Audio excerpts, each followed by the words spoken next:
شافع مشفع شفاعت دكا شفاعتي شي لورد جيري وماحل مصدق ماحل يعني برقري كار دبي لخاونكي برقري لخاونكي دكا دبيت محامي باريزري خاونكي مصدق برواشي بيدكري خواي قورب برواشي بيدكا جاء أو ياسا من جعل أمامه قاده إلى الجنة هر كسي لدنيا دا قرآني خصبيته بيش خوي يعني بدواي قرآن وبي قرآني اللي بيش بي بو معناي بخوينته وأوش خوين دي وليتي جيش كاري بيكر لقيامت دا قاده إلى الجنة أو قرآن ددبا حتى ددقينة باشت ومن جعله خلفه هر کسی که قرآنی خصبیته پشت خوی يعني پشت گوی خست به اهمالی کرده به وازی لهنا به نیخوینده به کاری پینه کرد بید او ساقه الى الجنة خوابنا من دا او کسش پالی پیودندری بهوی قرآن و بنا آنکر لكام يعني القرآن شافع مشفع قرآن شفاعت دكا شفاعت شيلي ورد جيري قصي پیغمبر صلى الله عليه وسلم او لخواوري قرتوها وماحل المصدق برقري لخاونكي دكا برواجي بيدكري من جعله أمامه قاده إلى الجنة هر كسي لو دنيا دا قرآني خصبيته بيش خوي قرآني خصبيته بيش همشتك كقرآن خويدنا كت كدرسي قرآن كت خويندنا قوتنوية تيجيشتنا تفسير كردنيتي معنى كردنيتي كاربي كردنيتي خصبيته إيشا يكا مكاني جيانت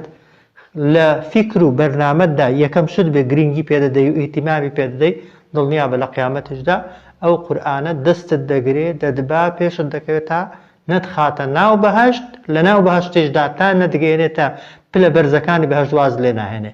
بلام ومن جعله خلف ظهره ساقه الى النار هركس القرآني خصبيتا بشت خوي واهمالي كربيتو جوي بينا دابتو لا وكثرين لا وكيترين إيشي بلا قرآن خويندن بوبي لكاتا بإيشا كان دا ترخاني كربي بوي قرآن بخوينته وحتى إيشي هبن بلا قرآن دانته أويك حزي لنا بيتو بويستي خوينه بزيبزينك على قرآن بيقومان أو كسش قرآن وبيش خويده دا طالي بيودنه حتى نيخات آقر وازي لنا هني خوي يورا فنامان بدا حديث إجكي صحي پیغمبر بان هي صلى الله عليه وسلم كپیغمبر بان صلى الله عليه وسلم ده فرمت من قرأ القرآن واستظهره فأحل حلاله وحرم حرامه أدخله الله به الجنة هر كسيك عادتي وابت قرآني خوين بيتوا وهروها أويك خوين دويتي و آشكراي كردو ودري خستوا حلال كاني بحلال زانبا وحرم حرامه وحرام كاني نا قرآن شي بحرام زانبا أدخله الله به الجنة أو كسبه أو قرآنه وخواي قورة دي خاطب هشتوا وشفعه في 10 من أهل بيتي كلهم له النار خواي قورة أو كسا دكاتا شفاعت كارو تكاكاري دكس لكسكاري لأصل دا بهوي كردو وكاني خوانوا برياري تشونا آقريان بودراوا بلام بشفاعتي توي قرآن خوين خواي قبر لآقر ديان هيني تدري كواتا هر كسيك قرآني خوين دبيتوا وحلالكاني ناو قرآني بحلال زانبا حرامكاني بحرام زانبا أو قرآن دبيتا هوكاري أوي نك شفاعت بو خود بكا أو هيج شفاعتي خود بوي قرآن وأقر أهل القرآن بمسوغرة بلام لقيامتش دا خواي قبره أتوش كقرآن خويني دتكاتا شفاعت كاري دكس لكس وكاركاني خود كلا أصل دا آقرينن برياري سونا آقريان بودراوا بلام بهوي توا وبهوي قرآن كي توا خواي قبرا لآقر دان هنا تدريو ولا آقر رزقاريان دكات وحديثي صحي پیغمبر خواه صلى الله عليه وسلم كبيغمبر من فرمي صلى الله عليه وسلم ما اجتمع قوم في بيت من بيوت يتلون كتاب الله ويتدارسونه هر كومل خلقك بيك ولا مالك لمالك كان دا كوب بنو دانشن تيدا آتكاني خواي قورة بخوينوا ويتدارسون بينهم والليك دانوا تفسير ما ناشي بوبكن لنوان خوان دا خواسيان بودك هر كومل خلقك بيك وكوب بنوا جا كوب بينوا بجستا كوب بينوا لمالك دا اواني لجروبك دا بيك وكوبونتوا اواني لە ڕێگای تەلەفۆن و وەسائلەکانەوە بەیەکەوە کۆ دەبنەوە، یەک قسە دەکا و یەک گوێ دەگرێ، یەک مداخەلە دەکا و ڕوونکردنەوە دەدا، یەک فێر دەبێ و یەک فێر دەکا، یەک تەنها گوێ دەگرێ، یەک تەنها وەک دەڵێ هاتۆتە مەجلیسەکەی بۆ تەبەڕوک و بەرەکەت ئیلا خوای پەروەردیگار دەفەرمێت نەزەلت عەلەیهم السەکینە، خوای گەورە ئاسوودەیی و ئارامی دەڕێژێ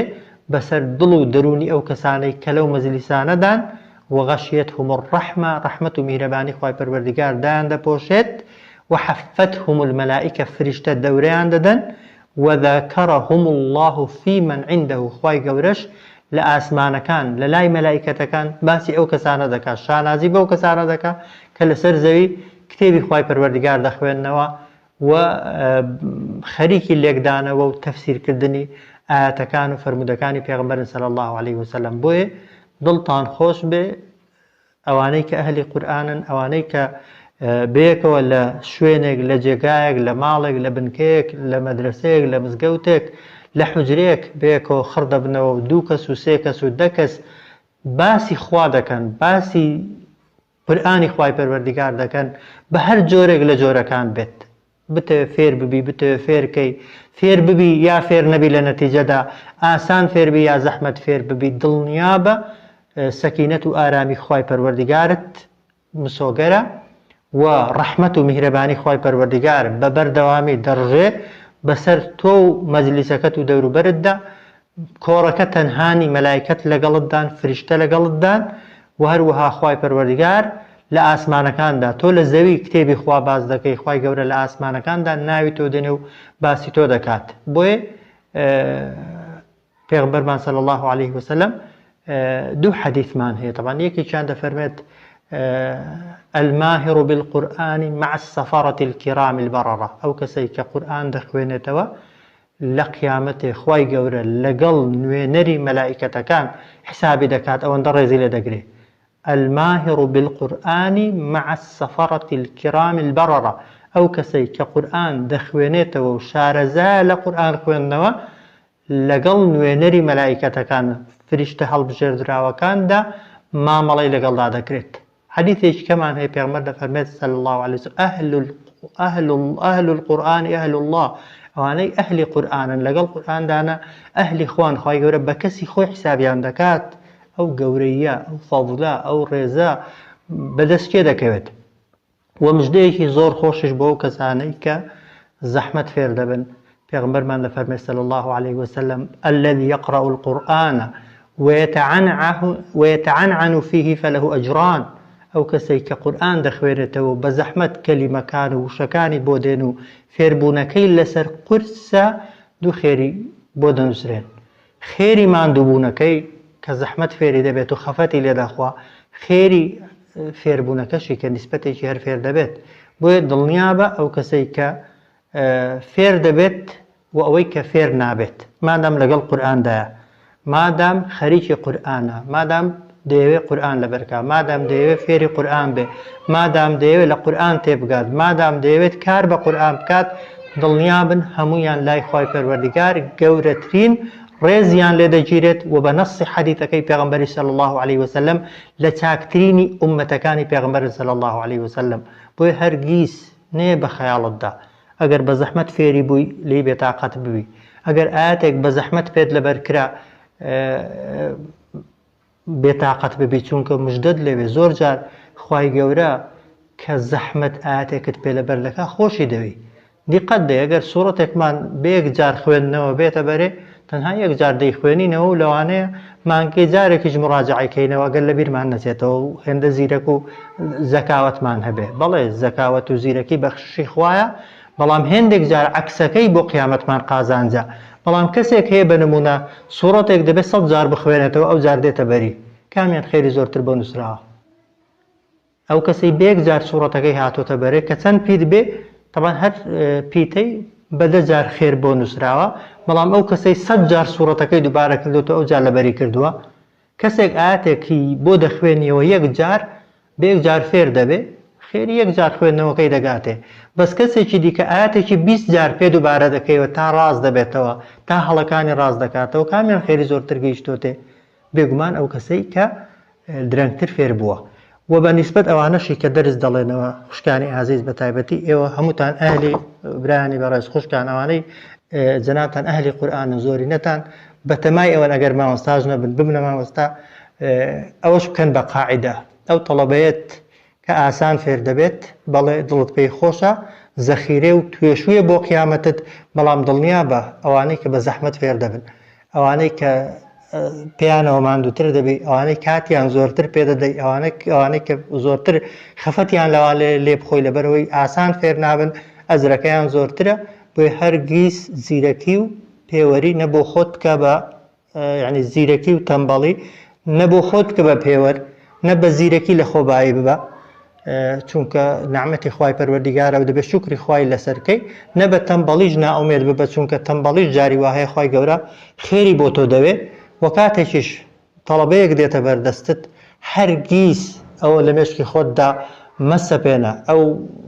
تەڵەبەیە زیرەکە بۆی ئیحتیمامی زۆر پێدەدەم فڵان تەڵەبەیە زەحمەت فێر دەبێت یا هەر فێر نابێت چونکە هیچ کەس نییە فێر نەبێت و ئەگەریش خراپترین احتیمالدانەین ئەگەر کەسێک 10 ساڵ خەریکی قورئان بێت فێر یەک ئاەتی نەبێ لەوانەی بەقەدەر کەسێک کە 10 جار 10 ختمی قورئانی کرد و خێری بۆ نووسرابێ ئێمەش قورئان خوێندنەوەکەمان بۆ ئەجری قیامەتە بۆ توێشوی قیامەتمانە بە ئومێدی وەی خوای پەروەردیگار ئاسانکاریمان بۆ بکات لەو فەرمودانەی کە باسی فەضلی قورئان دەکەن تەنها 3 فەرمودەی پێغەمبەرم دەون صلی الله عليه وسلم ئەگەر تەنها کوردیەکەشتان لەبەر بێ اعتیادیە ئەو فەرمودەیانەش نەبن کە من باسم کردوونە بەرەمون ئەگەر گوتم 3 فەرمودەی پێغەمبەرم بۆ بنووسە صلی الله عليه وسلم لەسەر گەورەی و فەضلی قورئان لە هەر شوێنێک فەرمودەیەکی صحیحی پێغەمبەر بێنی صلی الله عليه وسلم باسی گەورەی و فەضلی قورئان بکە حسابە و گرفتمان نییە بۆیە لەسەر فەضلی قورئان پێویستە هەر کامێکمان یەک ئاەت لەکوێی دێنی بێنە ئەوەی من سەرەتای دەرسەکەی باسم کردووە کە لە سوورەتی فاتیر ئاەتی 29 دایە یا هەر ئاەتێکی دیکە 3 حەدیثی پێغەمبەری صلی الله عليه وسلم کورد بێ یا درێژ بێ گرفتی نییە گرنگەوەیە کوردیەکەیت لەبەر بێ بیزانی وەگەر عەرەبیەکەشی لەگەڵ بێ باشترە صلى الله على سيدنا محمد وعلى آله وصحبه أجمعين.